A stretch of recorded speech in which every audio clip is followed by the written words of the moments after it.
వికసిత్ భారత్ లబ్ధిదారులతో ప్రధానమంత్రి Narendra Modi video conference.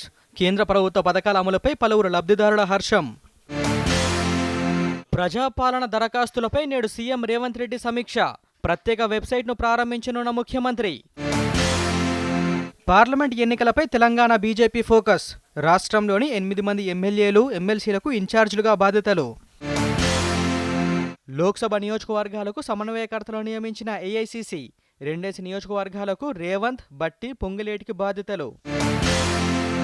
బ్రిటన్లో పర్యటిస్తున్న రక్షణ శాఖ మంత్రి రాజ్నాథ్ సింగ్. రక్షణ శాఖతో పాటు పలు కీలక అంశాలపై చర్చలు.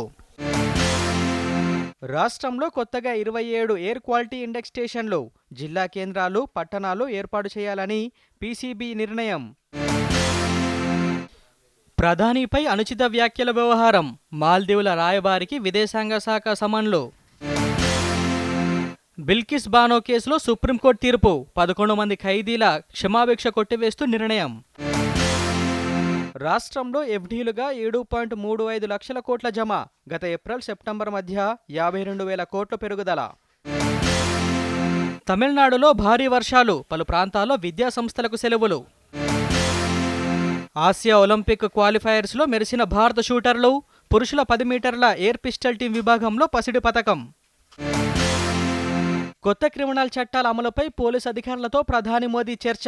జైపూర్లో ముగిసిన అఖిల భారత డీజీపీల సదస్సు.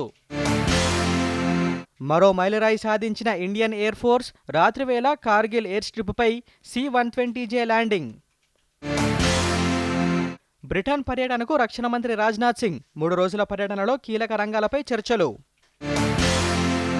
ఓపెన్ హైమర్ సినిమాకు గోల్డెన్ గ్లోబ్ అవార్డుల పంట. 5 విభాగాల్లో అవార్డులు. దేశంలో కొత్తగా 756 కరోనా కేసులు. 4,000 దాటిన యాక్టివ్ కేసుల సంఖ్య.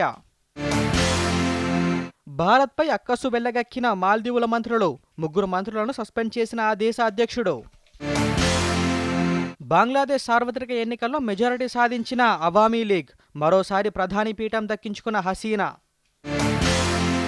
ప్రపంచవ్యాప్తంగా బోయింగ్ 737 MAX 9 విమానాలు నిలిపివేత. అలాస్కా విమాన ప్రమాద నేపథ్యంలో విమానయాన సంస్థల నిర్ణయం.